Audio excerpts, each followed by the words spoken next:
Let's see, I'll get over here a little bit closer. I'm Mark Anderson. We're with Chattown Stages, and our event tonight is called Chattown Poets.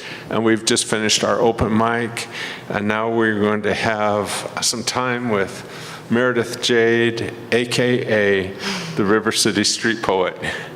And thanks. I met her about 5 years ago, and then after that we keep bumping into each other, and I've just thought, so tonight is really a personal highlight for me. I just really have looked forward to this, and so thank you for being here. Of course, I'm glad to be here. And let's see, there was, of course, have you all heard of the River City Street Poet? This lady goes out with a manual typewriter to public spaces and gets a prompt from people and interacts with people and writes them a poem on the spot. And but she also does, so we're going to learn, I'm going to let her tell more about that. I think I said I was going to read some of her own introduction in her own words.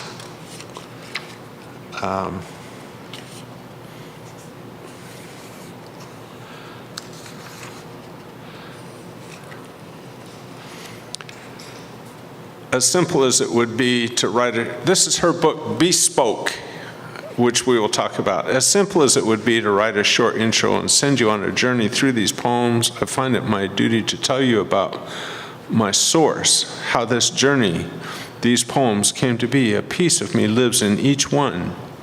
I've heralded an anonymity throughout my time as a street poet because I want people to enter the space with me and my typewriter and feel prioritized. The sacredness I share with strangers is not about me. It is about capturing a momentary interaction and archiving it one keystroke at a time. I think that says a lot.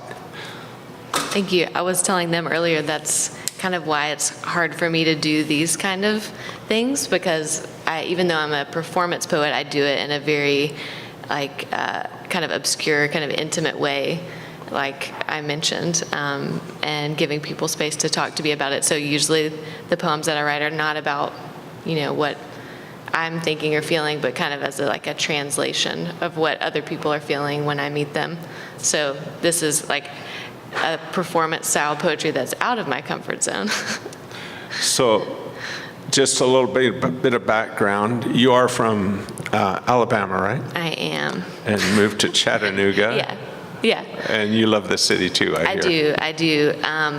One of, I guess I can tell how we met. So about 5-6 years ago, has it been? Yeah. I published a book about being queer in the South and what that's like. And I met you at like a friend's house. A friend's house, and you had randomly read it. It wasn't even, we weren't even talking about the book. You had just read it, and it was really special to know that just the stranger that I met had read the book that I wrote. It's like, feels like a lifetime ago. It was a while, but it was a profound book to me. I thought it was well written, and it was just personally a really important book for me to understand your perspective. And I'd asked some friends, I'd said, I really don't understand this perspective of same-sex attraction. And they said, oh, pick up this book. And I did, and I read it, and then I met you a couple weeks later, and so I just felt really like this city is always full of that kind of magic. Yeah. And it's a small town in the artistic world, and that happens a lot. And so I appreciate our friendship on multiple levels. And then get to know you as a poet and an artist is just really nice. And so, when did you start the River City Street Poet? When was the first time you went out with a typewriter, and what was stirring in you that made you want to do that? Well, it is related to the book that I wrote about faith and sexuality, the intersection in the South, because I wrote that as a way to kind of justify myself within a framework of a faith system. And I was struggling with that for a really long time. And so my identity as a Christian, my identity as a queer person, and all of these things were just so, it was just a really tough time in my life. And since then, honestly, I've put that book away and have kind of grown and kind of moved away from that faith tradition. And it was only then that I was able to actually be confident enough to explore poetry, because for so long when I came out and was writing that, I was so preoccupied with writing about myself and justifying myself and healing myself that that inward turning all the time left me feeling really isolated. And so I wanted to flip that on its head and kind of leave that behind. And actually on my 1-year wedding anniversary, my wife and I were in New Orleans, and I was on Frenchman Street, and I saw street poetry for the first time. And we got a poem written for us, and I knew that I could do that, and I wanted to bring it to Chattanooga. And for all the years of my life that I've spent in church and waited for this like calling or this, I don't know, waiting to have a testimony for something, I'd never felt it, and I felt broken because of it. But right there in New Orleans, I felt called to something greater, and that was to put away that identity that made me feel broken and unworthy and move into a space where I could write and translate feelings for other people. So that moment in New Orleans, I put away that old self, which is actually such a Christian kind of sounding framework, and became someone new. And that part of me kind of died, and I flourished and became a poet to write for other people. And had I not had that experience, I don't think I would be where I am now. And not to say that it wasn't hard and painful, but I think the best poets write because they have a lot of pain. And some of the best poems I've ever heard are because of people who know what it's like to feel really deeply. And I got that from all of you too. So, yeah. You phrase it in some really interesting ways. And those kinds of things are kind of universal, because in other traditions and stuff, you hear this similar things. So in Bespoke, there's, the poetry says it best. There's things in here about relationships and stuff. And I never know, as I read this, which ones come from other people, from your experiences with them, or which ones come from your personal. Yeah, that's another thing I kind of left kind of anonymous. But a lot of these are for people that I've written on the street or become friends with, and have done commissions for them. But then some of them are for myself, things I've discovered along the way as I've adopted this lifestyle of a poet. Let's look at some of them. Okay, yeah. Where would you like to start? Let's see. Did you say Magic is the first? Oh yeah, Magic is the first one, and I put it first because it means a lot to me. I actually wrote it for my brother-in-law, who is an accountant but wants to be a rock star. And I feel like we're all kind of in that space where we have to have a 9-to-5 job, but we really want to be an artist or a rock star or something like that. So I wrote that for him, and I thought it was a good way to kick off the book. It's like, yeah, I still have a 9-to-5, but I'm trying to live, my real artist life. So it's called Magic. And actually, today is his birthday, so this is I wrote this magical. Yeah, now, magical. Now, the process, did he say, write me a poem, or did you say, I'm going to write this? No, he didn't. Actually, he was playing guitar one time, and I just felt really inspired by his passion and what he does. And like, I could almost see, like, I think he'd had like probably a long week at work. He was probably tax season, but he still has the energy to get out his guitar and pursue that. So, all right. So I wrote Magic. this for him. It was uncommissioned. I just gave him this poem, and he didn't ask for it. All right. I know a poet with a white-collar day job who spends poker chips and learns magic tricks behind the corporate ladder. Spreadsheet tabs on his laptop, guitar tabs in his ears. He writes songs at his desk, their lines pinned inside his head. Amongst all the calculations are hits and riffs waiting for their turn on the stage. I know a poet whose kids say Tom Petty for photographs instead of cheese. Heartland rocks sparkle in their eyes, and Daddy smiles too. I heard the poet play one night on the front porch of the lodge. The rain came out to drum its applause on the sidewalk. It was 1:15, and the lamplight was gone. Saturn and Jupiter had long since aligned amidst these wee hours of Christmas Eve. I wondered how he played in such darkness as his fingers strummed and held down the strings, bidding them to wait for a chance to be released. Aren't we all just waiting for that? The poet finished the song, said, writing that one didn't take too long. The bridge was the last to be added.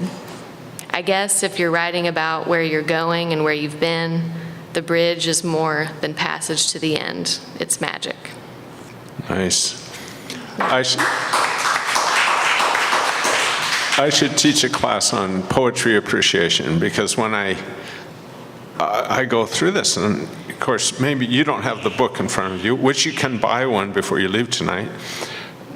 These lines like, on the front porch of the lodge, the rain came out to drum its applause. I'm like, okay, that's a nice line, because there's so much imagery in that. Yeah. And the rain came out to drum its applause. I was like, Yeah. I like that line. Well, and I would, since you mentioned that, I would like to say that I have a degree in English, but I was always so intimidated by poetry, and I felt like you had to have all these degrees and had to be an old white man in the Victorian era to write poetry, and I never felt called to that. And so one part, and it's just an aside to this, is I've wanted to make this accessible, because when you say that you find those gems in the poems, I didn't write that because I had an education was like, this is this, I'm gonna write this way. It's all just from like my heart and soul. And I think the best poets aren't trained, they just follow what they feel. And so at the end of the day, I try to make it a lot more accessible and say, like, write your journal entries, your songs that you write, a conversation you have with a friend, all of those things are poems if you express yourself adequately. So that's just a side note. Nice. And then you go into this metaphor of the bridge. In music, there's this part of a bridge. They say it takes you from one part of the song to the next. Anyway, it breaks up the monotony of a song, if you're a songwriter. Yeah. And then you turn that into the bridge of our personal passage of life, and that's how it ends. And it's really nice, and it's meaningful because my impression of it is valuable because it's meaningful to all of us. It's universal. So much of us has spent that struggle in life to find. I do want to talk about this one because you were called to it, and it's a really good story behind this one too. So one of my favorites that I asked her to talk about is called Splash.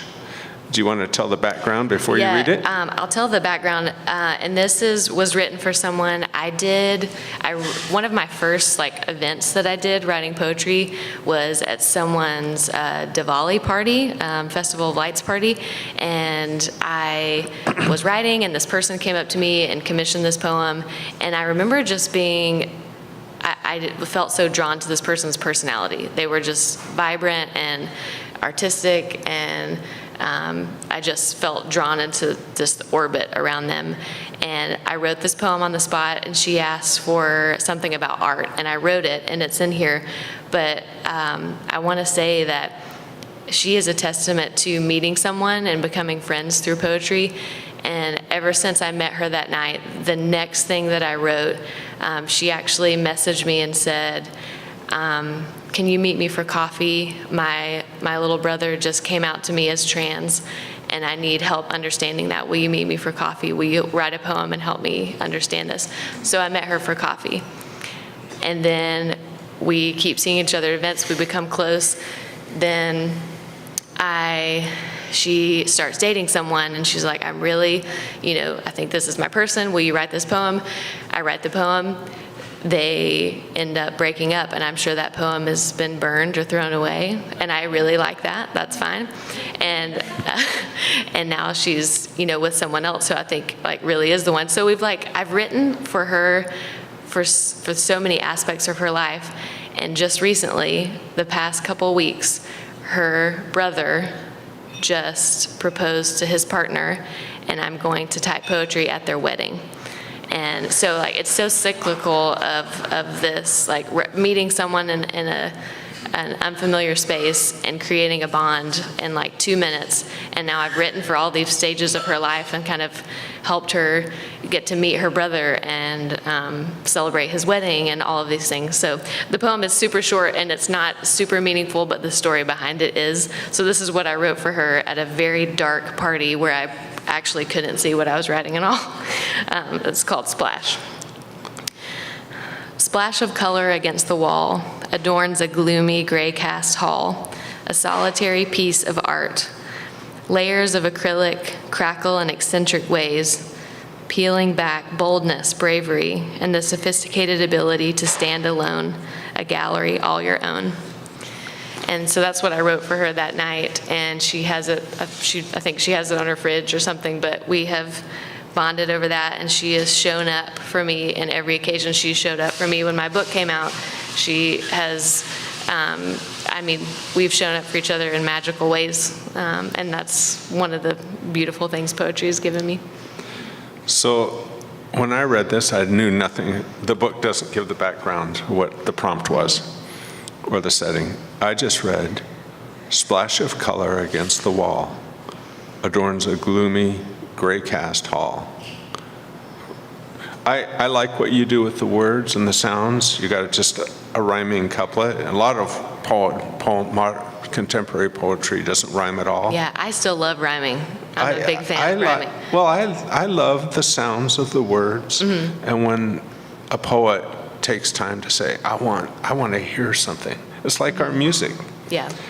So I got this little setting. There's a splash of color against the wall. It's just a gloomy, gray cast hall. Some alliteration there. A solitary piece of art. So I'm thinking in my mind, there's some sort of a hallway there and some piece of art. Maybe it's just a splash of color on the wall, but maybe there's a picture there. Okay, layers of acrylic crackle in eccentric ways. Peeling back boldness, bravery, sophisticated ability. So now with the personification of this art in this gray thing, to stand alone, a gallery all your own. So now all of a sudden it's very meaningful. This is my impression of it. Yeah, and that's really who this person is. You will never meet anyone like her. She is just a whirlwind piece of art, and whoever she meets, she does kind of splatter this like vibrance on you, and it kind of never goes away. And that was my first impression of her, and still is today. Yeah. So, and it ends with the rhyming couplets, to stand alone, a gallery all your own. So what this kind of simple poetry is so powerful because it's just overlooked. But it shouldn't be overlooked. It's profound in its simplicity and its profound meaning to a personal life. Anyway, I go on and on. So that's why I love the poetry in this book. That is a little taste of a whole bunch. It's typically, do you write long poems? Well, when I'm on the street, so it kind of gives it away. If they're shorter, it's probably something I wrote on the spot because they were going to get ice cream and coming back. So I had a very small window of time.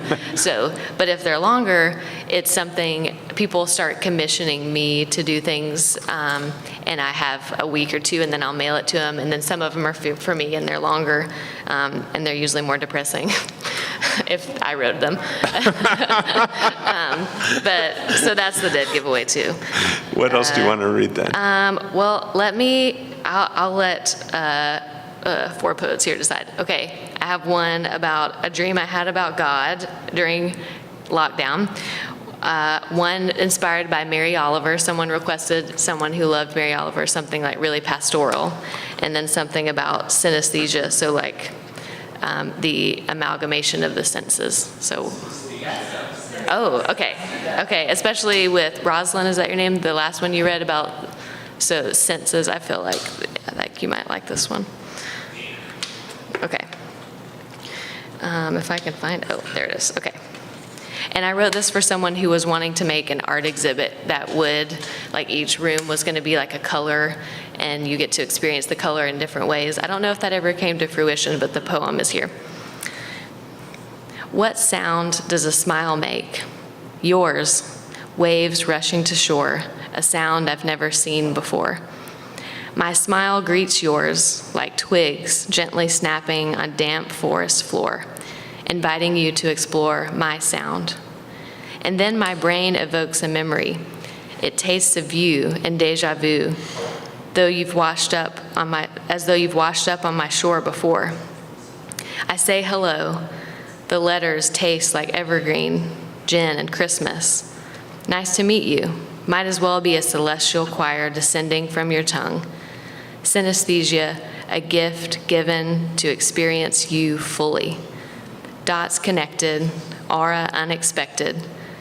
When I touch your skin, I hear an orchestra tuning, chaotic, building, signaling a symphony.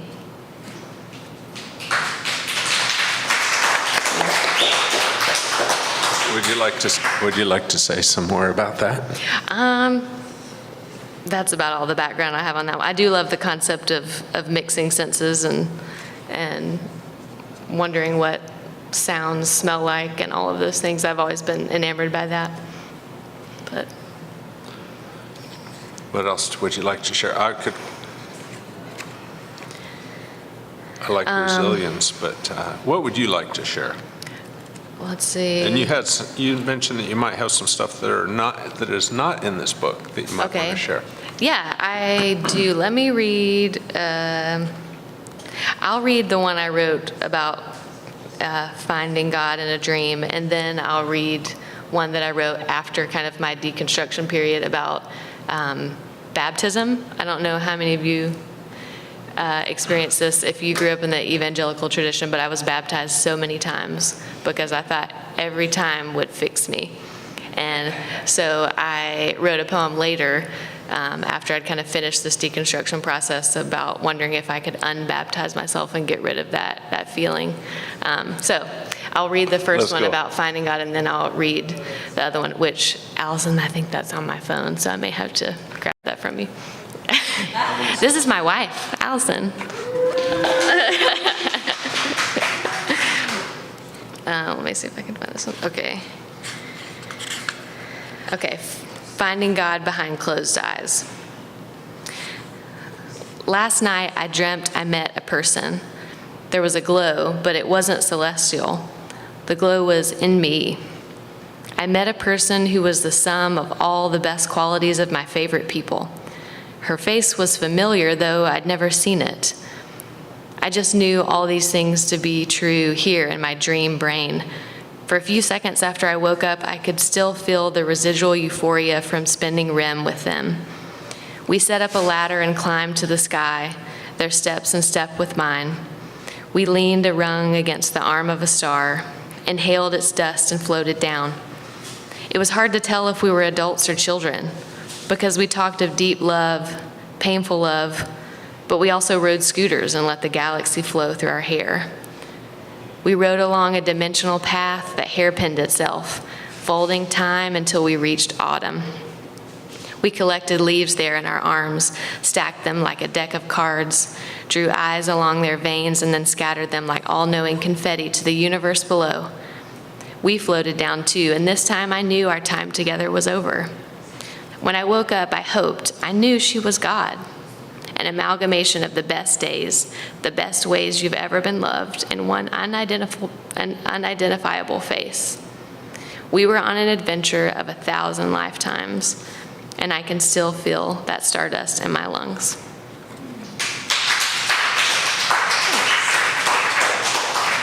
And I'll grab my phone and read the It's called Unbaptism.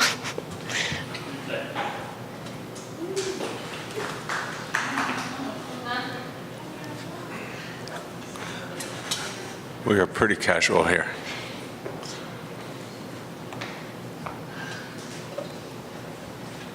Let me find it. So writing about spiritual trauma is my favorite thing. Okay. My baptism lingers like the chlorinated water trickling behind my eardrum, summers at the pool. One too many cannonballs, one too many altar calls, waterlogged by fear. I wish there was a reverse baptism, full submersion, unconversion to wash me of the sin of thinking myself unworthy. Coerced by the church, victims imprisoned by fiction, access to my soul, pass the plate, pay the toll, groomers in suits, tears become my unbaptism. All right, thank you.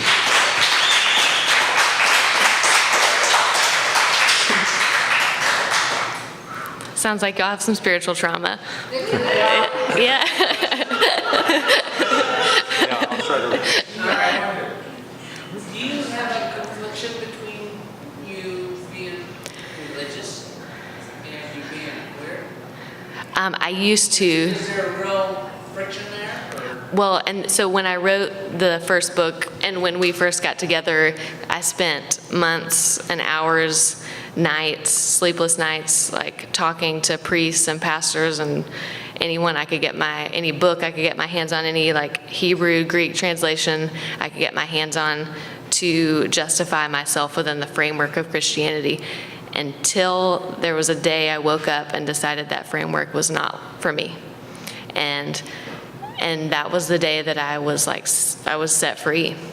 And so I don't identify as Christian anymore. It was too painful to try to justify myself within that framework, because I started just not believing the main tenets of Christianity, just the,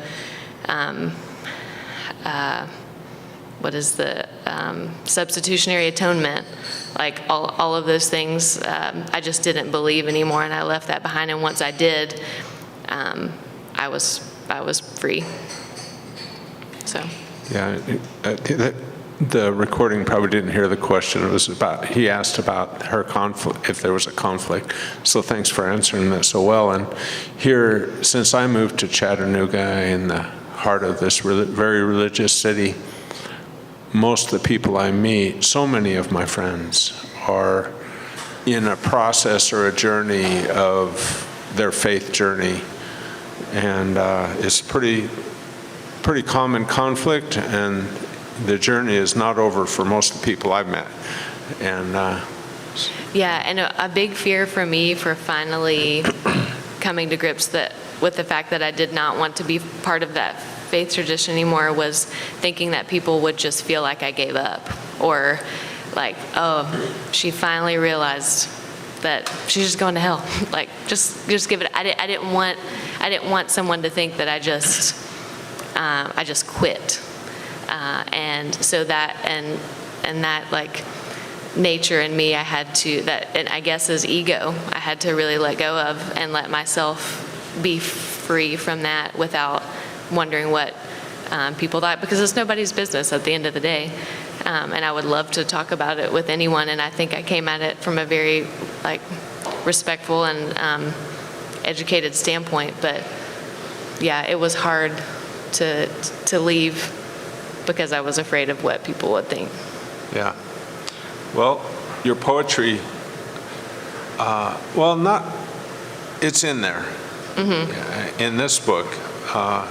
Maybe in other books more, or do you have other stuff that you're working on? Or I still write for people all the time. I've got commissions all the time, and one beautiful thing I love is like when I write for people, no one asks me what my sexual orientation is, if I'm a Christian, who I voted for, and for a moment in all this like chaos of like identity and polarization we live in, I get to write for someone and read a poem for them that they got written for their mom, and all the barriers that we might have had aside from poetry are just gone.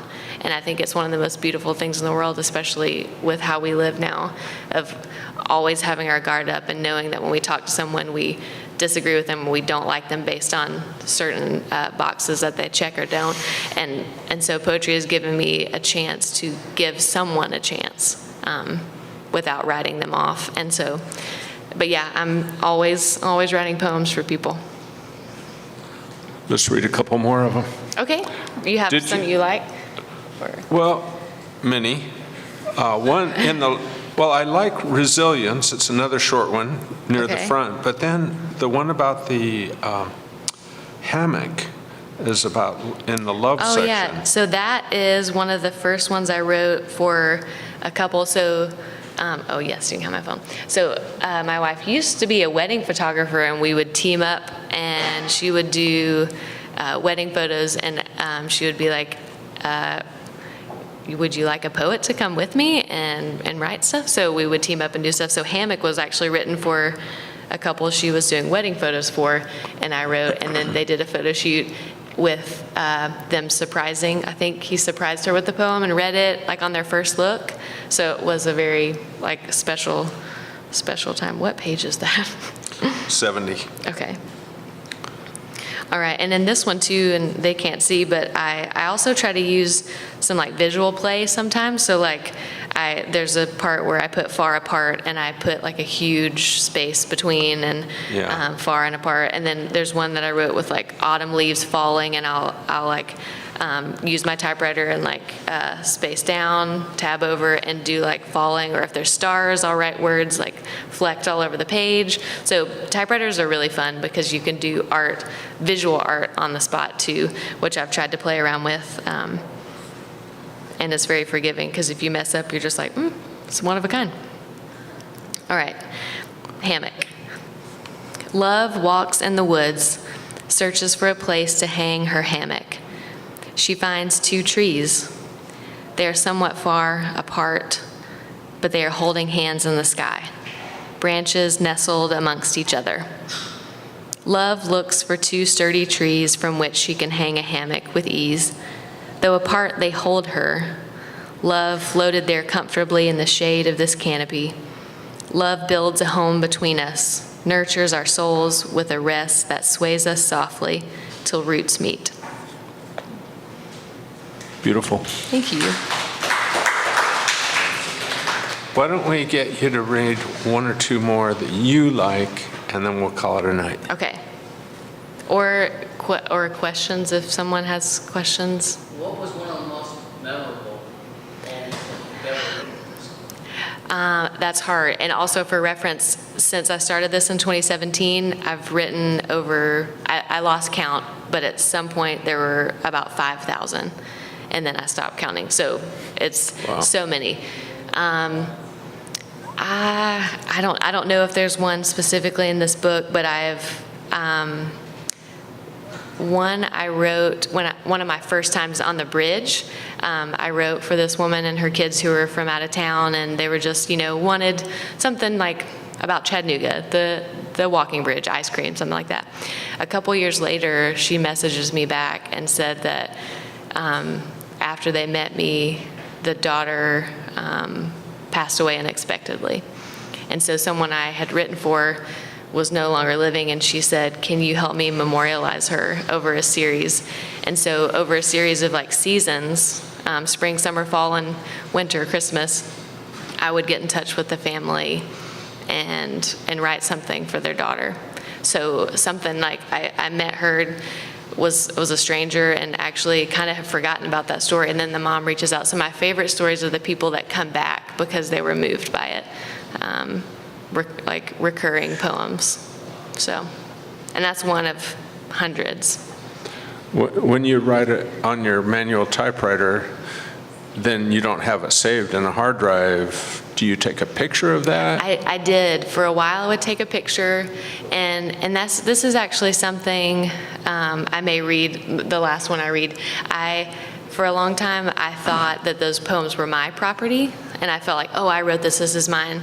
And I would take photos or like try to post them, and there was a time where there were so many, and then I saw people because what I became was just a voice for someone else. I just was like a vehicle for someone else's feelings. And so I started realizing that I could give those away and just let it go.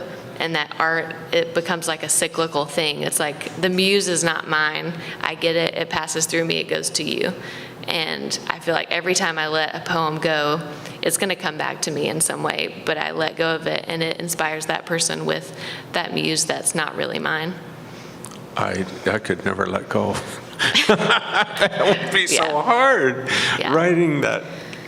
Oh my gosh, Yeah. that pushes my mental envelope a bit, because poets, God, I wrote this. I'm hanging on to this. Yeah. I identify with that from the perspective of like the way it sounds like you describe it is more like realizing that this labor is something you do so often that like you can't even conceive of like how to monetize it, and it serves people. Yeah. Yeah. Yeah. For me, it's like I'm less concerned with it as a product and more like by the time this piece is done, like I want it to be a tool that anyone can use. Yeah. Think more. And I'm sure it's untangled things in your head too, in your heart. And honestly, writing is life-saving. I feel like people think like, oh, you're good at that. Thank you for giving me the poem. But I'm like, if I didn't write, I might die. Like seriously. And I feel like you don't get that unless you're a writer. If I were forbidden from writing things down, I would just combust.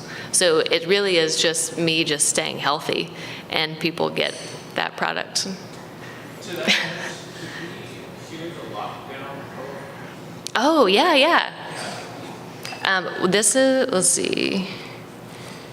The lockdown poem. So, Is this COVID related? yes, and mainly because it was hard because a lot of relationships around us were kind of imploding, and it was really hard to hang on to the love that we had and be like, we're okay in this kind of isolation. So What's it called? it's called Lockdown. Oh, page 47. Okay, thank you so much. I don't even know. Okay. Forever enshrined as the time we knew it worked or it didn't. Too much time on our hands, so we purged the clutter, finding dog hair and incompatibilities under the rug. Dust and repressed opinion gathered along the baseboards, just now taking a moment to notice, to run our fingers along shelved topics, grime balled up in that knowing knot. Our walls held the reckonings. For some, we clumsily mourned normalcy alongside one another, you writing sad songs, me stranded on the couch. I wondered why your voice sounded so fatigued when we'd been in the house for weeks. It was poetic and raw. Our mediums of coping lulled us to peace eventually, and there, in those moments, we knew we would make it, when the only thing we could count on was the sound of the trash truck on Thursdays. Nice. There's so many in here. I really encourage you. That is really a sweet book. And the screen door, all those. Some of those are too like visceral for me to read. I'd probably cry, so. Oh. Yeah. Oh. Yeah. Okay. Well, I'm going to let you choose one more for your last one, please. I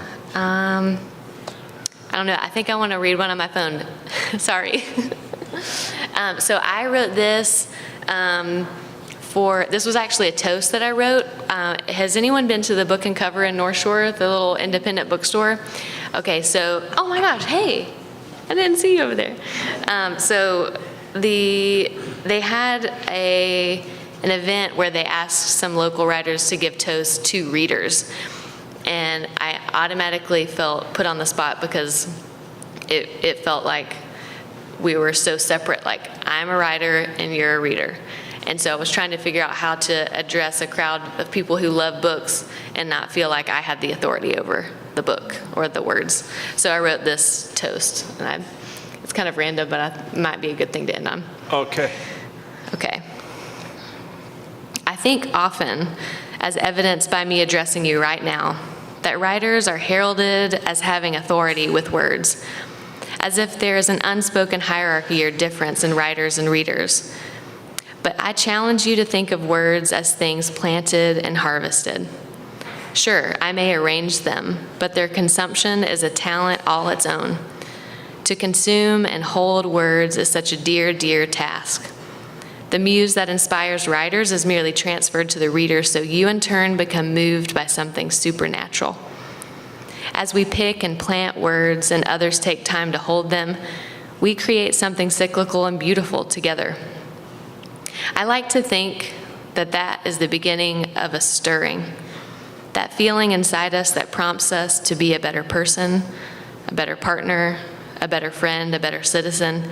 I'd like to think that we are writers and readers conspiring to create something new, something for which no word has yet to describe. I love it. Meredith, it's such a, one thing I love about our city, Chattanooga, do you agree that there's some sort of a creative energy here? Mm-hmm. And maybe they call it a renaissance, whatever, but I think there's a really neat community. Mm-hmm. And I think it draws people in, and that's kind of why we came for like healing and escape, but once I came here, I felt like I became more creative. And yeah, it's just such a special place. I feel like I'm from here, even though I'm not. Yeah, good. Kindred spirits again. Yeah. All right. Well, thank you so much. Thank you so much. And you really inspire all of us, I think, to go a lot further in our own writing. And thanks for sharing your insights about it. Yeah. So again, she has Bespoke over there for sale. And we didn't really get to this new project of yours called 13 Poems. Oh yeah, it's a Hallowzine. If anyone knows Travis Knight, he is an illustrator. He did like he created a Stranger Things t-shirt for Target and then created a poster for Metallica, and he just blew up. Before all that, I was like, hey, can we collaborate on a project? So I wrote some scary poems and he did some graphic design for the poem. So it's a Hallowzine because I like spooky season all year round. Is this for sale somewhere? Yeah, you can buy it here if you want. But here? It's at Book and Cover too. Book and Cover? Yeah. All right. That sounds like a nice place to get Yes. acquainted with. Some of them might be able to get an autograph. Maybe. Yeah. Okay. It's hard to end this night, but I'm going to go ahead and do it. Thanks, everyone, for being here. Thanks to Gate 11, to Arlene, our mixicologist. Oh, you got 5 minutes left to get one of their discounted drinks, their specials tonight. Thanks. Good night, Mark. Jade. Thank you. Thank you, Mark.